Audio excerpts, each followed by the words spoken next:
Selamat malam, sahabat pembelajar. Kita berjumpa kembali di seminar online yang diselenggarakan oleh Indonesia Belajar. Indonesia Belajar adalah sebuah media untuk belajar yang berisi motivasi, inspirasi, dan pengetahuan tentunya dari para narasumber terbaik di Indonesia. Hadir dalam platform mobile aplikasi yang sahabat pembelajar bisa langsung download ya di Google Play Store maupun di Apple App Store. Ataupun Anda juga bisa klik di website kita di indonesiabelajar.id ataupun melakukan follow pada Instagram kami di indonesia_belajar.id. Dan jangan lupa juga untuk melakukan follow pada Instagramnya Bu Eli @elisusanti.s.e.coach ya. Jadi Eli Susanti as a coach. Dan bagi Anda yang memiliki Facebook, Anda boleh juga untuk melakukan like pada Facebook fanpage kami di indonesiabelajar.id. Dan kami telah membuat juga sebuah grup WA khususnya untuk Bu Eli. Jadi para sahabat pembelajar yang belum masuk ke dalam grup WA tersebut, boleh banget untuk langsung masuk ke dalam WA group dengan memberikan nomor WA-nya sahabat pembelajar di kolom chat ya. Karena nanti di dalam WA group itu terdapat informasi-informasi. Dan sahabat pembelajar, setiap hari Rabu malam, seperti biasa kita menghadirkan seseorang yang luar biasa, yang tentunya kita sudah sama-sama tahu beliau siapa. Beliau adalah Ibu Eli Susanti. Ibu Eli Susanti adalah seorang life coach yang tentunya sudah berpengalaman membantu menyelesaikan permasalahan yang dialami oleh banyak orang ya. Beliau sudah hadir di tengah-tengah kita sapa terlebih dahulu. Selamat malam Bu Eli, apa kabar? Selamat malam Jessica. Kabar saya baik, sehat, sedikit menghitam. Nggak apa-apa Bu, menghitam sedikit, yang penting bahagia ya Bu ya, dan sehat. Yang paling penting ya. Iya. Oke, Bu Eli dan sahabat pembelajar, tema seminar online kita hari ini adalah ilmu parenting yang terbaik. Jadi memang sebagai orang tua, pasti ingin mendapatkan ilmu parenting yang terbaik ya, agar bisa menjadi orang tua yang terbaik untuk anak-anaknya. Nah, hari ini kita akan bahas bersama-sama itu dengan Bu Eli. Jadi sahabat pembelajar jangan keluar dulu sampai kita benar-benar selesai. Dan untuk Anda yang ingin bertanya, Anda bisa langsung tulis saja pertanyaan di chat room. Nanti kita akan bacakan dan kita akan bahas bersama dengan Bu Eli. Tanpa berlama-lama, sahabat pembelajar, bagaimana nih Bu Eli penjelasan mengenai ilmu parenting yang terbaik? Silakan Bu Eli. Thank you Jess. Selamat malam semuanya. Saya mau tanya dulu nih, suaranya saya kedengaran jelas nggak ya? Karena hari ini saya menggunakan headset yang berbeda. Oke, semoga jelas ya. Jelas Bu? Jelas ya? Ya. Thank you. Nah, malam semuanya. Malam yang sudah merasa kangen. Akhirnya kita ketemu lagi ya setelah 2 minggu libur. Tapi sayangnya sebelum dimulai minggu depan saya terpaksa harus libur lagi. Karena minggu depan saya akan memandu IG Live dalam rangka ulang tahunnya Bali Usada dan saya akan live bersama Pak Merta Ade. Jadi memang terpaksa minggu depan saya harus meliburkan ini lagi. Kita ketemu 2 minggu lagi ya. Nah, jadi teman-teman kalau misalnya kangen ketemunya di IG Live ya. Kita ketemu di IG Live cuman bahasanya berbeda. Oke, hari ini kita akan bicara tentang parenting. Sebelum saya mulai, saya boleh tahu nggak siapa di sini yang punya anak? Mungkin bisa kasih sign, kasih reaction, pakai apa aja boleh. Karena saya pengen tahu yang punya anak berapa orang. Nah kalau nggak punya anak semua, ngapain saya ngomongin ilmu parenting gitu ya? Oke, saya yang kelihatan ini ada banyak angkat tangan ya. Ada Yesi, ada Shirley, ada Ditri, ada Anita, ada Keiko ya. Oke, terima kasih. Ada Nini, ada Luciana. Oh, banyak ternyata. Ya. Ada yang nggak ngaku, ada nggak? Punya anak tapi nggak ngaku gitu, ada nggak? Oke, ternyata kayaknya ngaku semua. Ya. Oke, nah. Dan siapa yang merasa sudah pernah belajar ilmu parenting ketika punya anak? Wah, langsung deh. Cari baca buku, belajar, ikut seminar, lihat YouTube, lihat sosmed. Apapun deh dilakukan untuk mengerti tentang parenting dan bagaimana menjadi orang tua. Siapa yang merasa melakukan itu? Boleh buka mic sih. Saya Bu, boleh sih. Jadi kayak anak TK gitu kan. Saya Bu, seru kan jadi ada suaranya. Thank you Yulin udah ngaku gitu ya. Terus merasanya begini, baca sana, baca sini, belajar ini, belajar itu. Kok rasanya makin bingung ya? Ada yang gitu nggak? Ini gimana mau diikutin? Ikutin A, belum dikerjain selesai katanya salah. Mau mukul anak katanya nggak boleh. Nggak mukul anak katanya nggak bisa disiplin. Mau marahin katanya nggak boleh bentak. Terus ya gitu tapi nggak dibentak kok nggak tahan ngelihatnya gitu ya. Terus bingung mana yang mau diikutin. Ya, ada yang banyak gitu ya. Kemudian katanya diminta memberikan anak kebebasan untuk menjadi dirinya, memilih jalan hidupnya. Anaknya ditanyain mau sekolah mana nggak tahu. Sekolah ABC ada tiga pilihan dia juga nggak bisa milih. Terus mau diapain? Katanya nggak boleh maksa gitu ya, biar anak memilih sendiri. Nah, itu yang beberapa hal yang sering saya hadapi ketika saya mendampingi para orang tua. Jadi apa yang saya sampaikan malam ini, yang saya bagikan malam ini, saya mengambilnya dari pengalaman saya mendampingi para orang tua. Ya. Kalau misalnya teman-teman ada yang cocok, silahkan dipakai. Kalau merasa tidak setuju, tidak apa-apa juga, silahkan diletakkan dan dilupakan. Jangan cari masalah. Ya. Jadi kalau merasa nggak cocok, omongannya Bu El kayaknya nggak benar, nggak apa-apa. Lupakan aja, lakukan apa yang sudah biasa Anda lakukan dan sudah berhasil.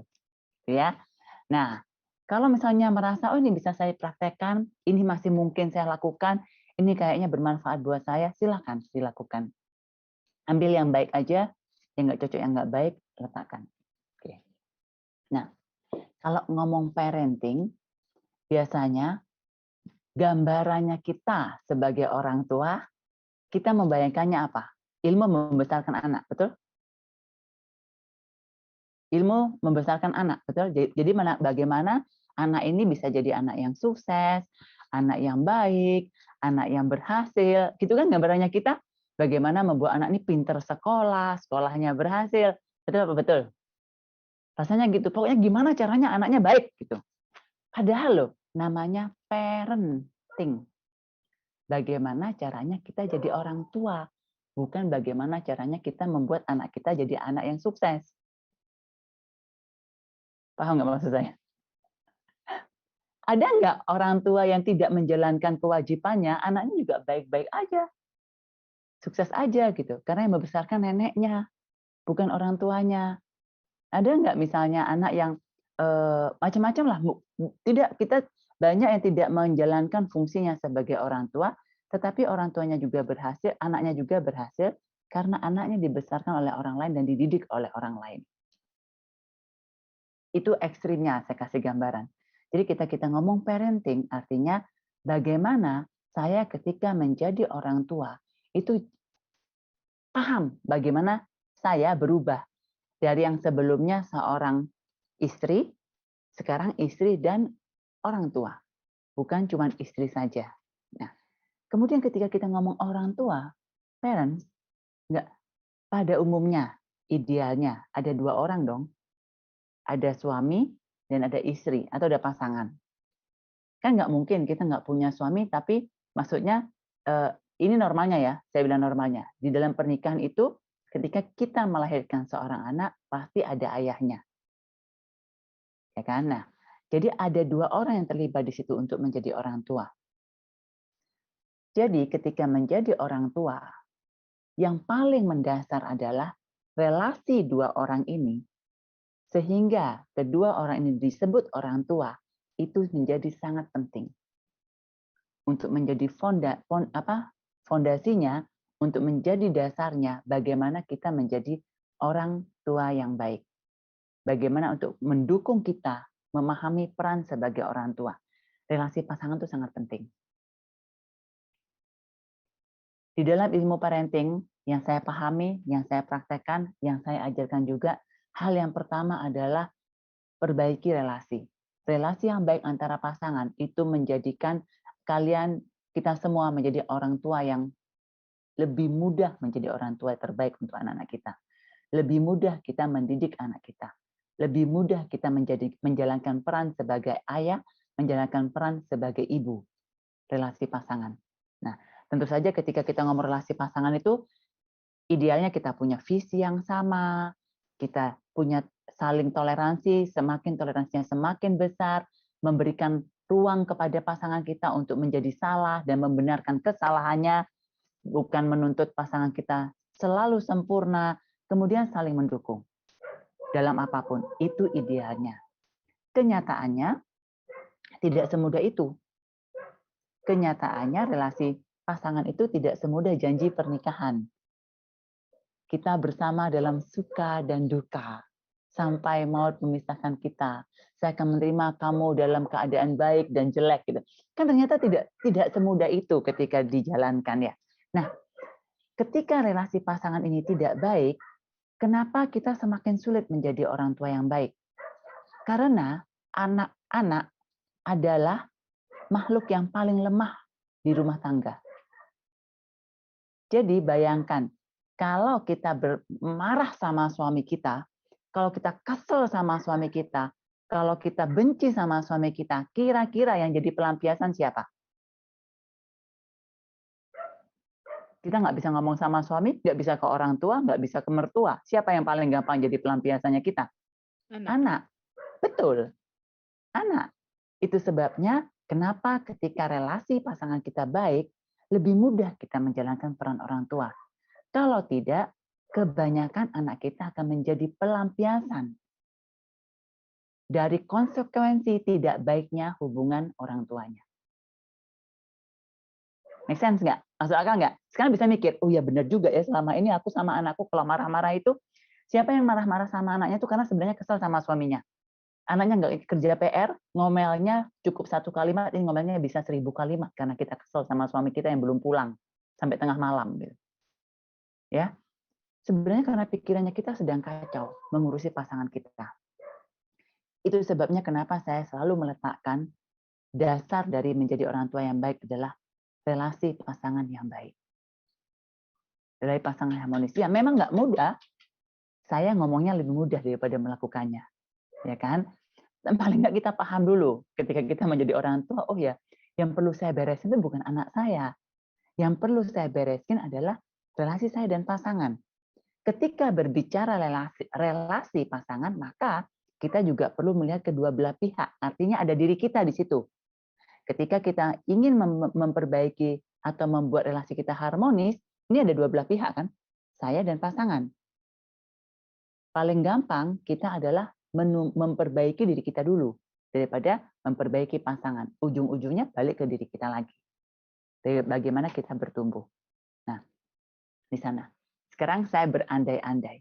Seandainya saya menganggap teman-teman yang di sini semua relasinya sama pasangan sudah baik, sudah bagus, nggak ada masalah gitu ya. Apakah pasti Bu kita jadi orang tua yang baik? Ya nggak pasti. Paling tidak jauh lebih mudah. Misalnya ya, kalau ini kan apakah pasti juga relasi pasangan yang buruk, anaknya pasti buruk? Saya bilang juga nggak pasti. Kemungkinannya akan lebih besar. Pada umumnya secara statistik akan lebih besar. Ya, jadi kita di sini kan mengkondisikan, membuat kondisi agar kita lebih mudah. Nah, jadi saya beranggapan teman-teman di sini semua relasi sama pasangannya baik. Semua relasi dengan diri sendirinya baik. Gimana caranya memperbaiki relasi dengan diri sendiri, bagaimana membuat relasi dengan pasangan lebih baik, lebih harmonis. Lihat Zoom yang berikut-berikutnya ya. Jadi saya nggak perlu ngulang gitu kan. Ada di YouTube-nya Indonesia Belajar. Nah, kalau memang sudah relasinya bagus, apa berikutnya yang kita perlu lakukan? Sebelum saya masuk ke sana, saya mau buka pertanyaan dulu. Kalau teman-teman mau bertanya, silakan. Ya, bagi sahabat pembelajar yang ingin bertanya, boleh langsung tulis saja di chat room. Tapi mungkin sebelum itu, ini ada Bu, ada beberapa komentar tadi mungkin yang pas Bu Elin bertanya ya. Ini ada komentar dari Bu Shirley. Saya makin baca, makin merasa banyak salah semua, makin down dan kecewa. Ini yang tadi. Terima kasih pendapatnya. Oke, mungkin dari sahabat pembelajar yang lain, apabila sudah ada pertanyaan, silahkan ya. Boleh buka mic-nya atau tulis aja, boleh keduanya. Tadi itu dari Yulin ya, Jess? Itu tadi dari Shirley, Bu. Oh, dari Shirley, oke. Thank you, Shirley. Nanti saya akan bahas tentang itu. Ya. Oke. Kalau ingetin saya, Jess ya, saya akan bahas tentang itu. Mungkin kalau belum ada pertanyaan, Bu. Ya, kita lanjut aja. Lanjut ya. Balik lagi, asumsinya adalah relasi kita dengan pasangan sudah bagus. Berikutnya apa, Bu? ketika relasi pasangan kita sudah bagus, Anda bayangkan ya, dulu ketika pacaran, lagi harmonis-harmonisnya, lagi seneng-senengnya, lagi happy-happynya. Waktu itu perasaannya, diri kita happy nggak? Happy. Merasa aman nggak? Aman. Lebih mudah nggak menjadi diri sendiri? Lebih mudah. Betul? Nah, bayangkan ketika Anda menikah, Anda kembali mengalami hal itu, Anda lebih mudah menjadi orang tua. Dan ketika Anda menjadi diri Anda yang merasa aman, merasa dicintai, merasa lebih tenang, itu akan menularkan kepada anak untuk memiliki rasa yang sama. Anak lebih mudah merasa dicintai, anak lebih mudah merasa aman, anak lebih mudah merasa untuk bisa menjadi dirinya sendiri. Karena kita sudah menjalani kan. Jadi anak lebih gampang ke transfer. Kita menjadi teladan yang baik untuk anak kita. Rasa dicintai, rasa diterima apa adanya, rasa aman untuk bertumbuh, berbuat salah, memperbaiki, bereksplorasi, rasa aman itu perlu ada di diri anak-anak karena itu adalah lahan, tanah untuk kita menanamkan apapun karakter-karakter atau nilai-nilai yang kita inginkan anak kita punya dalam hidupnya. Nah, membuat anak merasa aman itu banyak caranya. Kalau saya sangat suka menggunakan teori tangki cinta dan bahasa kasih karena menurut saya itu mudah dan efektif. Ya. Tapi apakah itu satu-satunya cara, Bu? Tidak. Banyak cara yang lain. Intinya membuat anak merasa dicintai. Kenapa itu penting? Saya sering sekali berhadapan dengan anak-anak ketika bermasalah dengan orang tuanya merasa putus asa, dalam keputusasaannya, tetapi orang tuanya selalu bilang, saya tuh sayang banget sama anak saya, Bu, tetapi saya tidak tahu bagaimana caranya membantu anak saya. Itu sebabnya mereka cari saya kan. Nah, dan ketika saya berbicara dengan anaknya, kalau saya bilang, kamu tahu nggak bahwa mama itu sangat mencintai kamu? Enggak, Bu. Mama nggak cinta saya, mama cinta kakak. Enggak, Bu, mama nggak sayang saya, mama sayang sama adik. Yang lebih parah, saya pernah berhadapan dengan seorang anak yang bilang, Ibu jangan percaya deh, mama nggak sayang saya. Mama loh lebih sayang sama pembantu daripada saya, Bu. Kalau pembantu pulang tuh mama lebih bingung. Kalau saya pergi nggak pulang, mama nggak bingung. Anaknya bisa ngomong seperti itu gitu. Ya. Nah, jadi orang tua merasa mencintai anaknya, tetapi anak tidak merasa dicintai. Kita pernah jadi anak-anak. Kebayang nggak kalau kita di rumah sendiri, di keluarga sendiri, kita merasa tidak dicintai. Kira-kira kita betah nggak di rumah itu? Kira-kira kita bisa suka berada di lingkungan itu nggak? Kira-kira kalau orang tua kita ngomong, akan kita dengerin nggak? Kalau kita merasa tidak dicintai. Kalaupun kita mau melakukan perintah orang tua kita, dengan sebuah motivasi adalah ketakutan untuk tidak dicintai. Bukan karena merasa aman. Ya. Nah, bagaimana kita memperlakukan anak kita agar dicintai itu penting agar dia punya lahan yang subur. Nah, lahan subur ini, balik lagi, jauh lebih mudah anak itu bisa punya atau tertular ketika diri kita sebagai orang tua juga merasa aman, juga merasa dicintai, juga merasa punya rasa percaya diri bahwa saya adalah makhluk yang baik. Saya adalah makhluk yang luar biasa. Saya bisa menjadi ibu yang baik. Saya adalah istri yang baik. Nah, ketika kita punya hal itu semua, maka itu akan sangat mudah menular kepada anak untuk punya rasa aman. Kalau kita nggak punya, bagaimana kita mengajarkan kepada anak? Bagaimana kita akan menjelaskan kepada anak apa itu rasa dicintai, apa itu rasa aman? Kita sendiri nggak punya itu, ya. Oke. Ini ada pertanyaan Bu Eli dari Ibu Karina. Saya akan bacakan.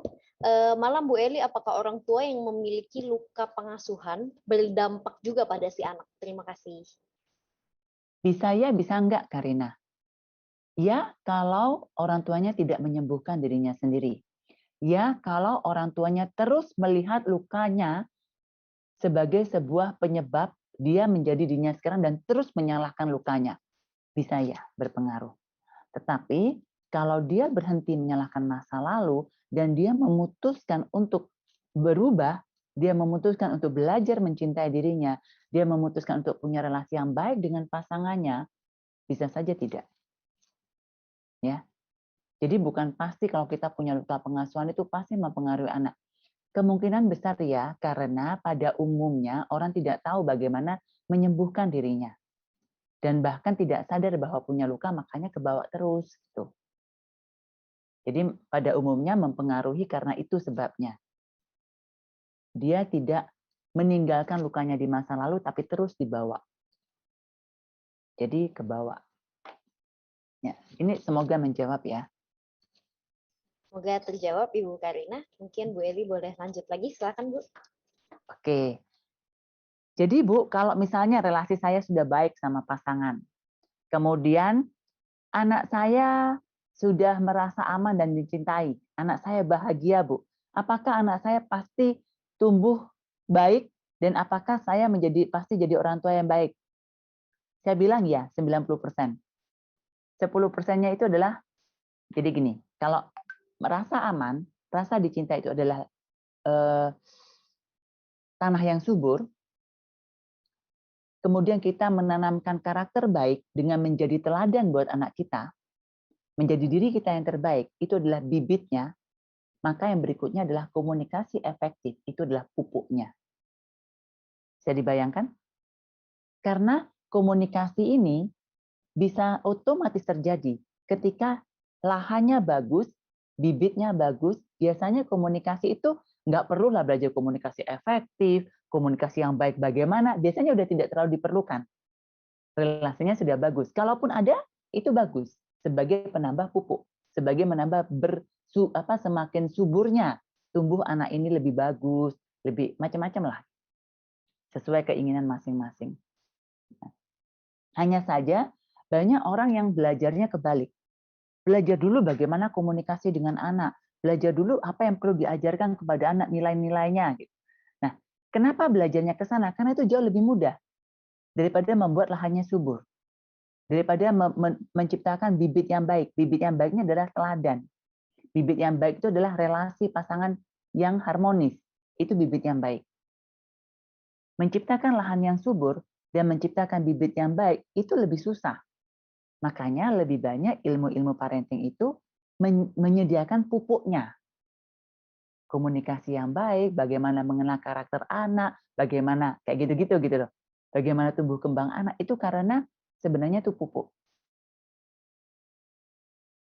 Kebayangkan kalau tadi Shirley bingung karena belajar macam-macam tuh belajar pupuknya.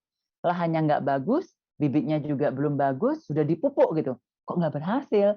Kemudian ada pupuknya macam-macam lagi. Mana yang saya perlukan? Seperti itu gambarannya. Saya ini hanya memberikan analogi ya, biar teman-teman bisa paham. Sampai sini ada pertanyaan nggak? Kalau nggak ada pertanyaan, hebat banget nih, semua nggak ada yang bingung saya ngomong apa. Belum ada pertanyaan, Bu. Jadi kalau nggak ada pertanyaan, saya benar gini merasa, ini jelas banget. Apa sebenarnya teman-teman nggak ngerti?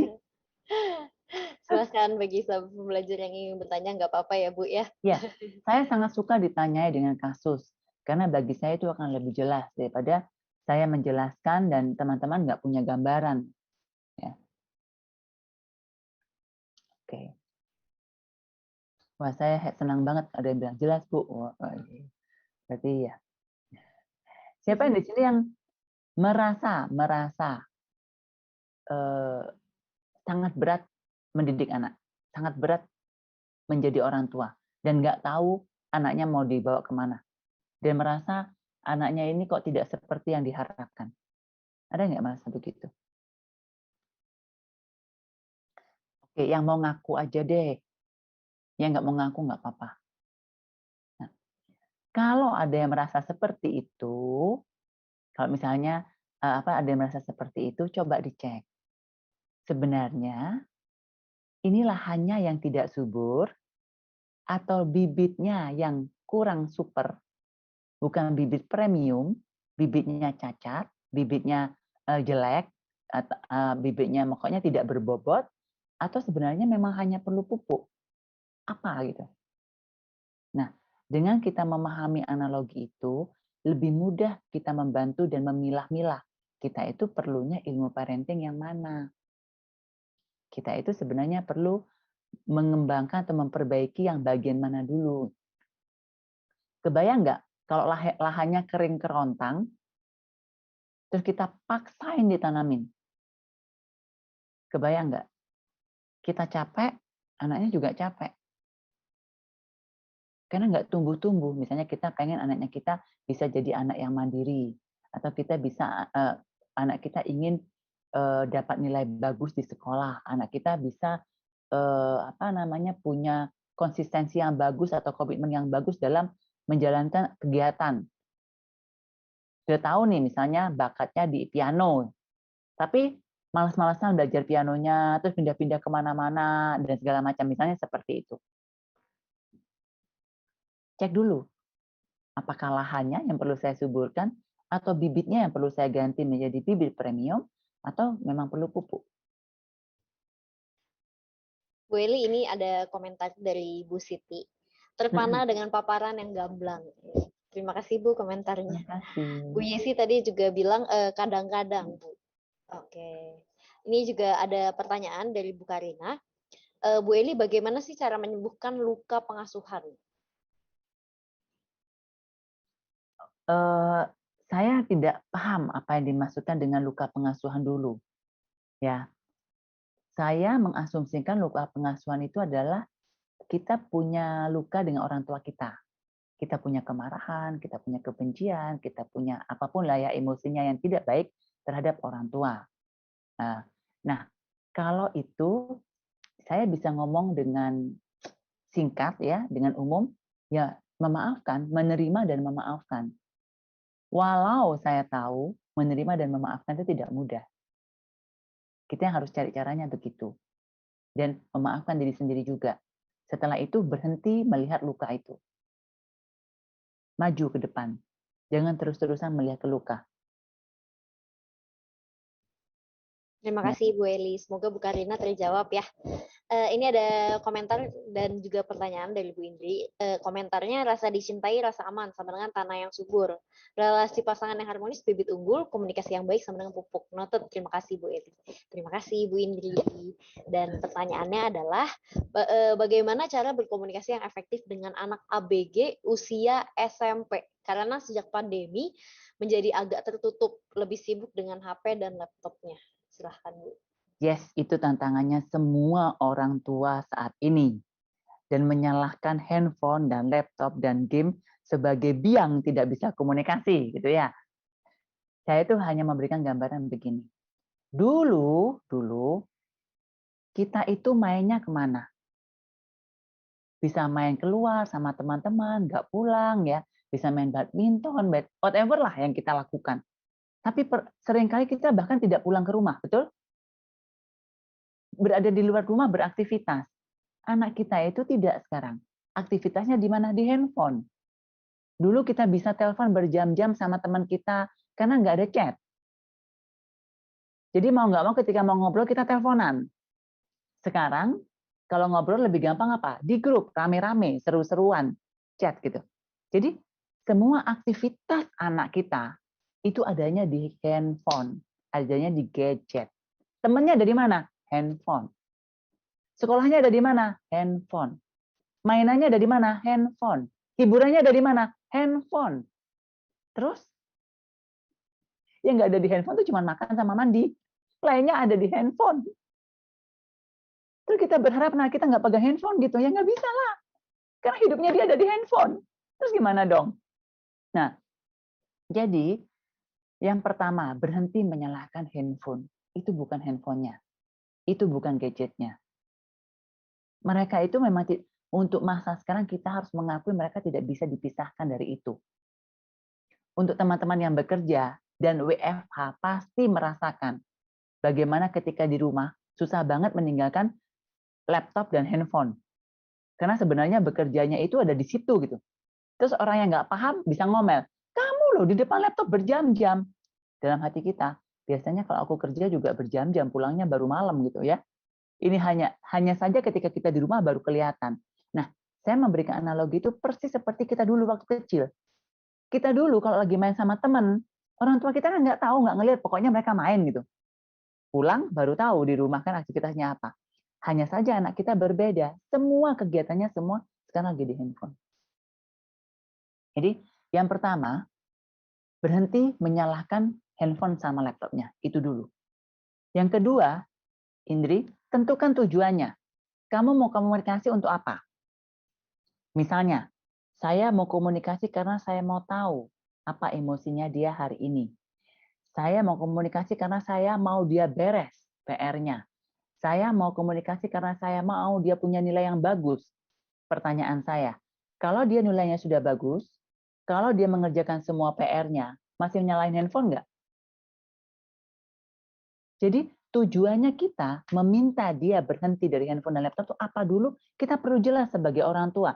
Jangan tiba-tiba bilang handphone terus laptop terus tutup. Nah, tujuannya apa gitu? Kita mau apa sama mereka? Komunikasinya apa? Misalnya komunikasinya begini. Oh ya, saya mau sama anak saya itu berdiskusi tentang A. Gitu ya misalnya ya. Nah, kalau itu anak ABG, anak SMP yang pertama.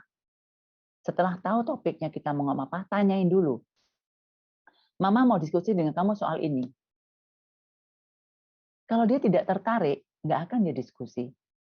Jangankan anak, kita sendiri diajak diskusi oleh pasangan kita, oleh suami kita, oleh istri kita, oleh orang tua kita, oleh rekan kerja kita. Kalau kita nggak tertarik topiknya, mau nggak kita diskusi?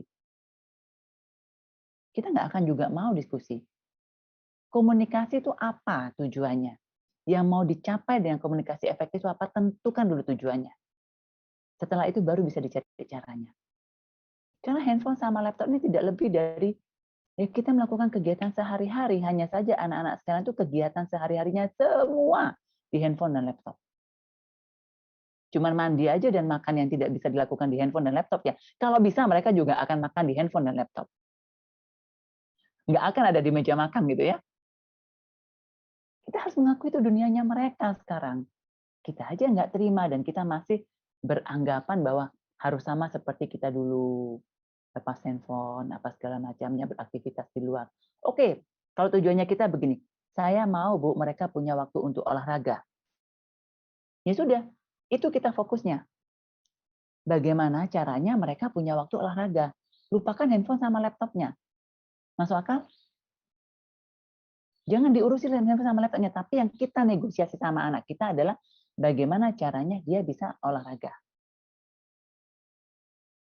Nah, untuk itu, ketika kita punya lahan yang subur, kita punya bibit yang baik, ini akan jauh memudahkan kita. Karena ketika lahan anak kita subur, pasti kedekatan emosi kita dengan anak itu sudah sangat terbangun. Makanya komunikasinya jadi lebih gampang. Semoga bisa menjawab ya Indri. Dan semoga untuk teman-teman yang lagi lain make sense ya, masuk akal. Kalau enggak, silakan boleh ditanyakan lagi. Terima kasih Bu Eli, Bu Indri, semoga terjawab. Ini ada kita lanjut lagi ya Bu ya dengan pertanyaan Ibu Yani. Bu, bener loh kalau saya lagi sebel sama pasangan pasti berdampak ke anak. Jadi ikut sebel. Ada tips gak Bu biar kita bisa pisahin sebel ya sebel, nggak usah bawa-bawa ke anak. Kok susah ya Bu ya? Ya, berarti apa? Yani termasuk normal karena itu dialami pada umumnya orang tua. Yes, itu normal. Jadi kalau susah itu juga normal, itu juga banyak dialami oleh orang tua. Bukan kamu tidak sendirian gitu. Kalau tanya teman-teman yang di sini ternyata apa terutama ibu-ibu pasti jawabannya iya semua gitu. 99% ya. Nah, kuncinya berlatih. Kuncinya adalah latihan. Pertama disadari dulu bahwa ini saya sebel sama pasangan dan kita punya jeda. Kita punya pause untuk tidak langsung kepada anak. Artinya ketika kita lagi sebel sama pasangan kita, sebel banget, kasih waktu ke diri sendiri untuk cooling down. Mau mandi, mau telepon teman, mau nangis, mau makan dulu, mau masak dulu, cooling down dulu. Disadari bahwa saya lagi kesal sama pasangan. 10 kali mencoba, mungkin 9 kali gagal, nggak apa-apa. 1 kali yang berhasil, apresiasi diri sendiri. Paling tidak kesadarannya sudah ada. Itu sudah jauh lebih baik daripada tidak sadar. Sadar bahwa saya, gila ya, saya ini sebel sama pasangan, kok saya lampiaskan ke anak ya?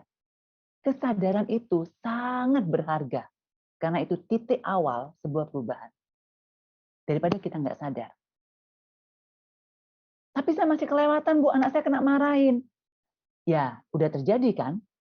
Setelah itu, kita ngomong ke diri sendiri, lain kali saya latihan lagi. Bagaimana caranya ketika saya sadar, saya punya waktu untuk jeda. Saya punya cara untuk jeda. Saya punya aktivitas yang saya tahu bahwa ini perlu dilakukan agar saya bisa cooling down. Mau yoga dulu, mau doa dulu, mau lari dulu. Ya, mau lari dia 30 kilo, balik gitu ya. Jadi udah selesai gitu. Apapun itu, tapi kita tahu bahwa kita perlu jeda, kita perlu cooling down. Nah, ini bisa terjadi kalau kita punya kesadaran bahwa saya sedang marah sama pasangan, saya sedang sebel sama pasangan, dan ini kalau saya nggak cooling down, anak saya kena. Nah, jadi kalau tadi saya lupa namanya, kalau misalnya Yani bilang kok susah, paling tidak kamu harus menghargai dirimu bahwa kesadaranmu itu yang paling berharga. Ketika susah, kuncinya latihan. Ya. Banyak caranya. Mau dengan meditasi, mau dengan yoga, mau dengan olahraga, mau dengan relaksasi, dengan banyak caranya. Ya, melatih diri kita agar punya jeda. Bisa cari di Google, bisa ikut seminarnya, bisa ikut latihannya. Cari apa aja yang cocok buat kamu. Untuk bisa punya jeda setelah kesadaran, pause dulu, baru bereaksi. Terima kasih Bu Eli. Ini ada komentar dari Ibu Yesi. Bener Bu, saya udah jarang kesal sama suami, tapi kadang muncul dan pelampiasin ke anak. Tapi sekarang saya lebih sadar dan minta waktu sendiri ke anak-anak untuk tidak ganggu mama. Sementara untuk cooling down. Ya. Nah, ini yang saya omongin Bu Yesi udah praktek nih. Ya. Barusan diomongin ya. Jadi, iya.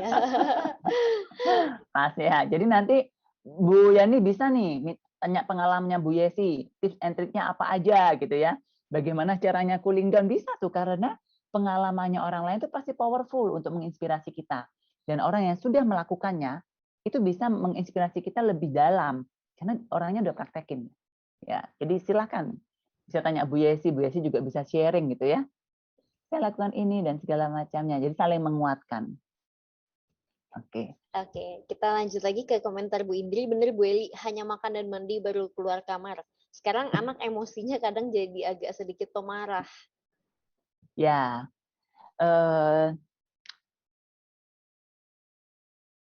gimana ya? Saya ini juga agak apa ya istilahnya ya? Saya sendiri ketika mendampingi orang tua itu selalu mencari cara karena saya tahu ini semua masa transisi.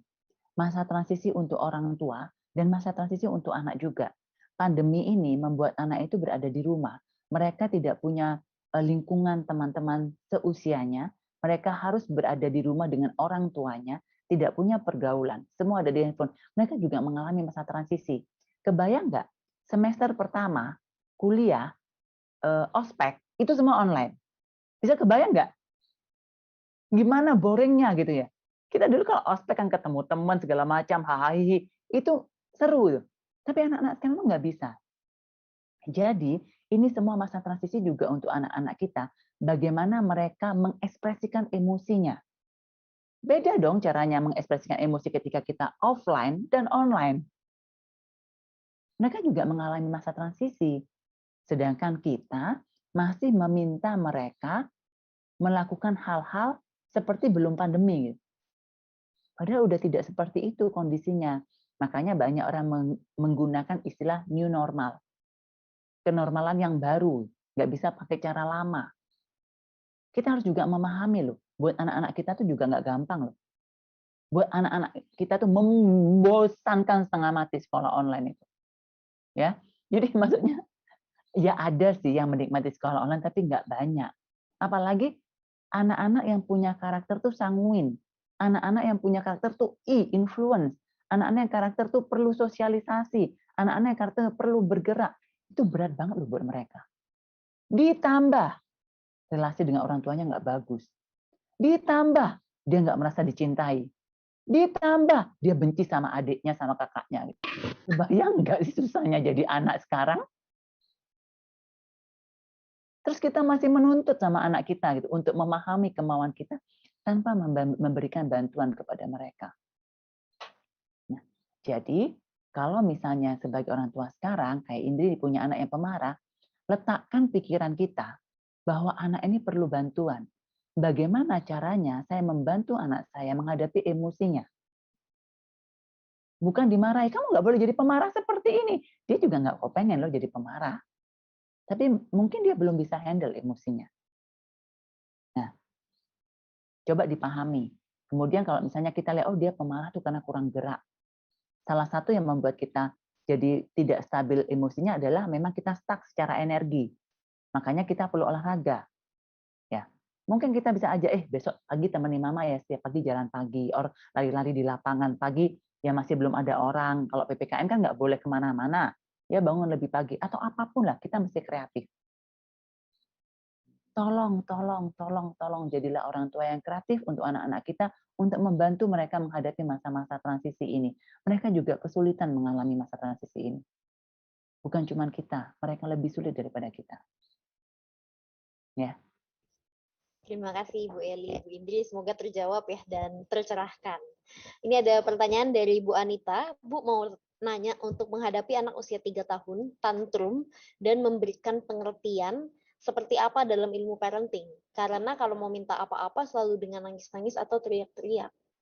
Nah, ini sebenarnya adanya di bibit, Bu. Menghadapi anak tantrum itu adanya di bibit. Kita harus konsisten dan tega. Ya, tantrum itu mesti konsisten dan tega. Jadi sekali kita bilang tidak, tidak. Jangan ketika dia teriak-teriak dikasih gitu kan, nangis-nangis dikasih. Jadi anak akan belajar bahwa ketika orang tuanya tidak membolehkan dan dia menangis dan kemudian dikasih, oh caranya berhasil, yeay, gitu caranya. Berarti kalau mama boleh bilang nggak boleh, lain kali aku tantrum. Pasti boleh, pasti mama jadi berubah, kan? Anak bisa belajar begitu kan? Memang kadang-kadang kita nggak tega, aduh Bu, nangisnya udah setengah mati, sudah sampai mau muntah nangisnya, kan nggak tega. Yes, memang. Ketika kita menghadapi anak tantrum, mau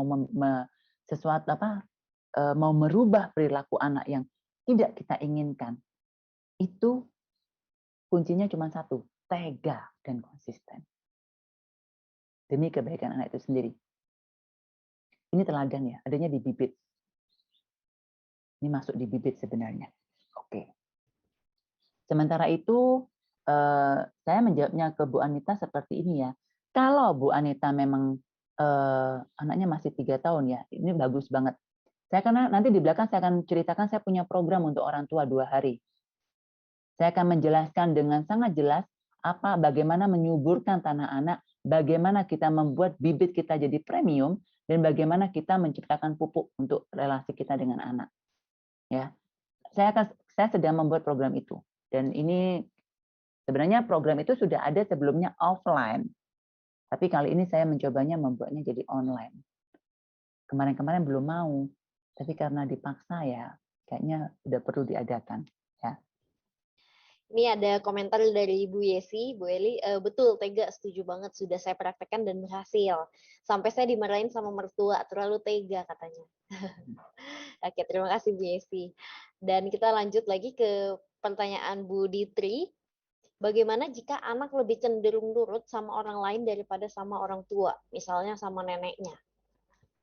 Oh ya, sama Ditri, kamu termasuk orang tua yang normal. Tanya semua orang tua ke sini, biasanya anaknya lebih nurut sama neneknya karena pada umumnya neneknya itu tidak mendidik, tapi memanjakan. Ya, dan itu bisa dibilang penyakitnya semua nenek. Ya, nenek itu kan ya, katanya ada pepatah yang bilang nenek itu lebih sayang sama cucu daripada anaknya sendiri. Ya karena udah nggak punya tekanan. Dulu waktu jadi orang tua kita merasakan, jadi orang tua tuh tekanannya setengah mati kan. Kalau sama cucu kan tekanannya di anaknya, bukan di neneknya. Yang mendidik siapa? Anaknya, neneknya bagian memanjakan tuh. Jadi ya apa yang kamu hadapi juga dihadapi oleh semua orang tua sebenarnya. Sama, kalau anak cenderung nurut sama orang lain, yang pertama, kita perlu konsisten. Yang kedua, kita komunikasi dengan neneknya. Apakah itu mertua kita, apakah itu orang tua kita. Kalau mereka tidak bisa paham, kalau mereka tidak bisa terima, maka anak yang kita pegang. Ya, anak yang kita pegang. Ada caranya. Kuncinya konsisten. Tentukan aturan mainnya, kemudian konsisten di sana. Contohnya, nggak boleh beli mainan, Bu. Tapi neneknya belikan mainan dan tidak bisa dilarang. Nggak apa-apa, biarin aja neneknya belikan mainan. Ketika mainan diterima, kita yang simpan. Misalnya seperti itu. Intinya aturan kita dengan anak, itu kita tetap konsisten. Ada orang lain yang ikut di situ, kita yang mengendalikan lagi, kembalikan kepada aturan. Ya. Tidak mudah tapi itu dialami semua orang tua. Dan ketika kamu konsisten, kamu tega, nanti akan yang memetik buahnya adalah kamu. Ya. Semoga berhasil ya. Dan ini ada komentar juga, terima kasih. Kebetulan adiknya juga usia 1,5 tahun, jadi kalau dua-duanya tantrum lumayan, mamanya naik darah. Hehe. Ini dari Ibu Anita. Oh ya. Ya, Anita, ketika punya anak umur 1,5 tahun dan 3 tahun yang tantrum, biasanya adiknya ikut soalnya. Begitu kakaknya tantrum, adiknya akan ikut. Kan nyontoh. Oh gitu caranya gitu ya. Jadi adiknya akan ikut. Nah makanya kita pegang kakaknya aja, adiknya juga akan ikut. Mumpung adiknya masih 1,5 tahun. Yang kedua, ketika kamu punya anak seperti itu, pastikan kamu punya energi yang cukup. Kalau kamu capek, break, istirahat. Pastikan kamu punya energi yang cukup. Kalau kamu nggak punya energi yang cukup, yang ada kamu cuman hanya akan marah-marah. Energimu harus cukup. Jadi, artinya kamu harus punya cara bagaimana menjaga kestabilan energimu cukup untuk menghadapi anak-anak dan apapun setiap harinya. Caranya bisa macam-macam. Cari yang cocok buat kamu. Tadi yang saya sebutkan ya, misalnya sholat subuh tidak boleh bolong, meditasi, mau lari pagi, apapun yang kamu tahu ketika kamu melakukan, itu kamu tahu kamu lebih recharge, energinya lebih bagus. Nah ini yang orang sering lupa. Di skip. Nggak ada waktu, Bu. Anak saya begini, di skip gitu. Padahal itu sangat penting. Untuk kita punya energi menghadapi anak-anak kita. Ya, me time. Waktu untuk kita sendiri, aktivitas untuk kita sendiri. Terima kasih Bu Eli, semoga terjawab dan tercerahkan ya. Ini sudah dijawab, baik Bu, terima kasih masukannya, terima kasih Bu Anita. Mungkin Bu Eli boleh lanjut terlebih dahulu, karena belum ada pertanyaan lagi. Silahkan Bu. Jadi, ketika kita belajar mau menjadi orang tua yang baik, kita mau menerapkan ilmu parenting yang terbaik, yang bisa saya sarankan adalah yang pertama, kenali diri sendiri. Kenali kebutuhan diri kita sendiri. Penuhi kebutuhan kita sendiri. Setelah itu, kenali pasangan kita.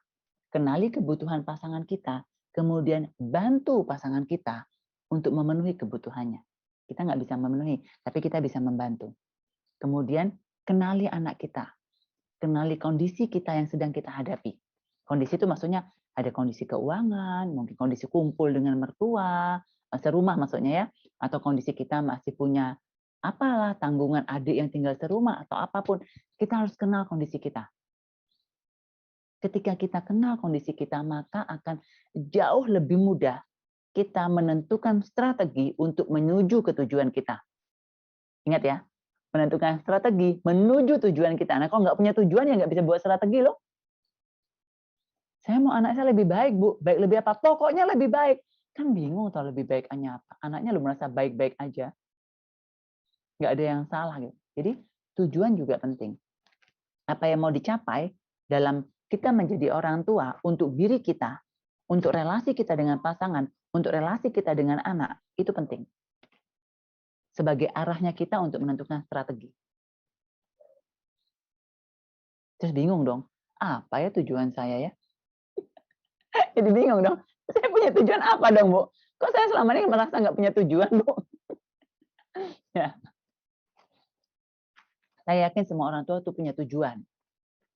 Hanya saja biasanya tidak dibuat secara sadar. Biasanya tidak kita tidak terbiasa untuk membuat tujuan itu jadi, oh saya sebagai orang tua mau jadi seperti ini, saya mau punya relasi yang seperti ini kepada anak. Kita tidak mengeluarkannya. Tapi saya yakin orang tua tuh sudah punya impiannya, pengen seperti apa dengan anak. Nah itu masalahnya. Ketika kita tidak mengeluarkannya atau tidak membuatnya menjadi sebuah hal yang kita sadari, kadang-kadang impiannya kita tuh tidak realistis. Misal, kepengen punya anak yang bisa belajar sendiri dan pintar, juara. Itu kita nggak bisa keluarin itu. Ternyata, saya ngasih contoh ya, anak kita autis. Ternyata anak kita itu bukan anak yang cerdas dalam akademik, tetapi dia cerdas dalam bahasa, misalnya begitu. Tetapi karena kita tidak menyadari bahwa kita punya keinginan itu dan sangat kuat, maka kita bisa stres sendiri.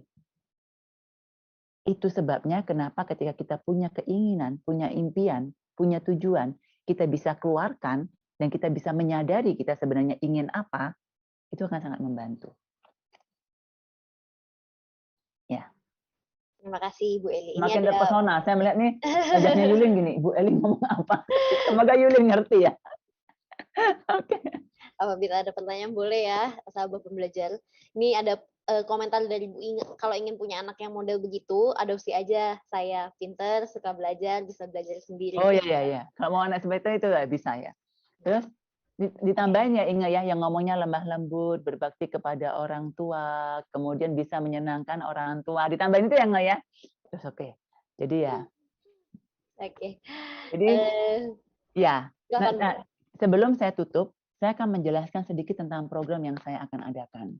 Jadi program yang saya akan adakan itu cuma 2 hari, dari jam 10 sampai jam 3. Di program itu saya akan membantu teman-teman untuk mengenali tujuannya atau bahkan membentuk tujuannya. Oke, saya mau punya relasi seperti apa dengan pasangan, saya mau punya relasi seperti apa kepada diri sendiri, saya mau punya relasi apa dengan anak saya. Jadi tujuannya jelas, ya. Nah, setelah itu, setelah tahu tujuannya, saya akan mengajarkan bagaimana menyuburkan tanah. Saya menggunakannya tangki cinta. Saya yakin teman-teman di sini sudah banyak yang belajar tangki cinta dan bahasa kasih. Tapi seberapa banyak dari teman-teman yang mempraktekannya? Biasanya tantangannya itu. Saya udah belajar, Bu, tapi nggak praktek. Nah, yang saya yakini, ketika saya bisa menjelaskan dengan baik, pemahamannya masuk akal, teman-teman akan termotivasi sendiri untuk melakukannya. Satu itu. Yang kedua, biasanya nggak ngerti strateginya. Pakai strategi yang paling mudah yang bisa dilakukan. Jangan yang paling muluk, jangan yang paling ideal, jangan yang paling bagus tapi kita nggak bisa pakai. Misalnya, punya waktu dengan anak main setengah jam, nggak punya, nggak bisa. Oke, jangan pakai itu. Yang bisa apa? Saya bisanya cuma 5 menit, Bu, jemput anak dari sekolah. Nggak apa-apa, pakai itu. Nah, jadi menentukan strategi yang paling mudah, yang paling bisa kita lakukan, yang paling masuk akal, itu sangat penting.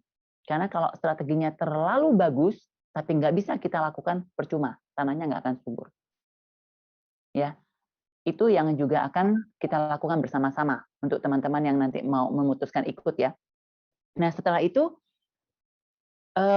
saya juga akan mengajarkan bagaimana komunikasi efektif dan menentukan strateginya untuk mencapai tujuan yang di awal tadi kita sudah tetapkan bersama.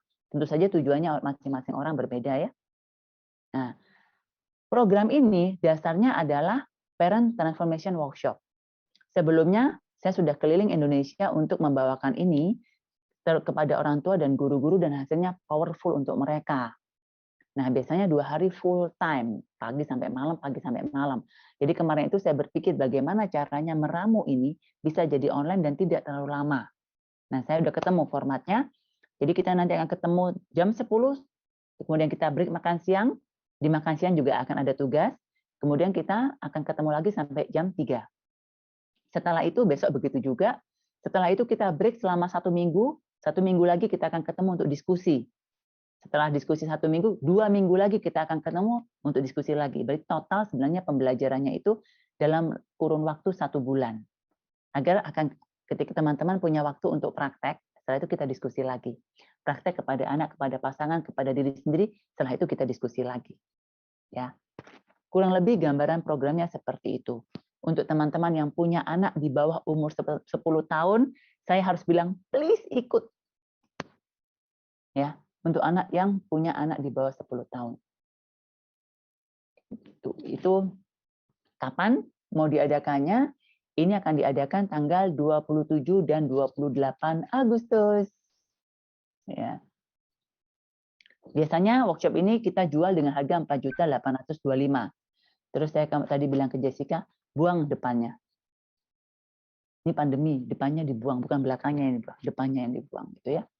Jadi ya, yes, ini kalau teman-teman tertarik dan merasa butuh, dan untuk teman-teman yang punya anak di bawah 10 tahun, saya sangat meminta Anda untuk ikut. Ya.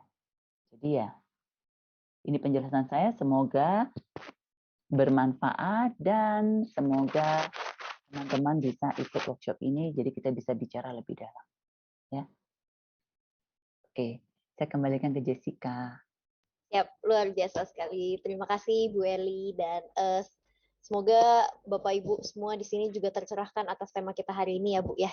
Dan mungkin sebelum kita tutup, saya boleh minta Bu Eli untuk melakukan closing statement ya. Silakan Bu. Iya. Thank you, Jess. Ilmu parenting yang terbaik itu bukan ada di luar. Ilmu parenting yang terbaik itu ada di dalam diri Anda. Hanya saja selama ini Anda nggak tahu cara mengeluarkannya. Begitu Anda bisa punya relasi yang baik dengan diri Anda kenal diri Anda bisa membuat diri Anda dicintai, Anda bisa membuat diri Anda merasa aman, Anda punya relasi yang baik dengan pasangan, ilmu parenting Anda yang terbaik akan muncul sendiri. Pengalamannya orang lain, ilmu parenting yang di luar bisa kita jadikan acuan dan inspirasi. Tetapi selalu ilmu parenting terbaik itu dalam diri sendiri. Kenapa? Kenapa? Semua ilmu parenting itu dibuat berdasarkan kasus pada umumnya. Ya. Tetapi tidak akan pernah sama dengan Anda. Anda dibesarkan dari orang tua yang berbeda. Orang tua Anda juga punya pengalaman berbeda. Kakek nenek Anda juga punya semua berbeda. Dan anak Anda juga berbeda. Pasangan Anda juga berbeda. Bagaimana dengan perbedaan yang begitu unik, satu ilmu parenting bisa cocok untuk semua orang? Nggak mungkin. Ya. Jadi ketika Anda bisa punya relasi yang sangat baik dengan diri Anda, ilmu parenting yang terbaik Anda pasti punya. Karena itu ada di dalam diri Anda. Terima kasih, Jess. Luar biasa sekali. Terima kasih Bu Eli. Terima kasih juga sahabat pembelajar telah hadir di tengah-tengah kita ya. Mungkin memang kita akan bertemu di 2 minggu lagi ya Bu ya. Dan bagi Anda yang ingin mendaftar program Bu Eli, itu saya sudah catat nomor WA saya. Mungkin boleh dikontak. Dan sebelum saya benar-benar tutup, mungkin kita boleh buka mic dan juga kameranya ya. Kita ucapkan terima kasih kepada Bu Eli dan kita foto bersama nih. Kita foto bersama. Hai Wewe, masih di pemuteran. Kita akan foto 2 kali. Mungkin sahabat pembelajar boleh buka mic, buka kameranya. Saya akan hitung. Page pertama. Halo Keiko, kok udah gede Keiko? Oke, saya hitung ya. 1, 2. Hai, halo Yani. Oh ini Bintang nih kelihatan lagi. Ini nih. Halo Indri. Page kedua, boleh dibuka kameranya. 1, 2, 3. Itu ya namanya ini. Anita ya. Terima kasih. Terima kasih juga Bu Eli. Terima kasih sahabat pembelajar. Kita jumpa lagi selalu ya. Kita jumpa lagi di Rabunya 2 minggu lagi karena saya mohon maaf minggu depan saya harus memandu live IG dengan Pak Merta Ade. Kalau teman-teman berminat join karena itu edisi ulang tahunnya Bali Usada ya. Terima kasih semuanya. Terima kasih Bu Eli. Terima kasih sahabat pembelajar. Stay safe, healthy. Thank you.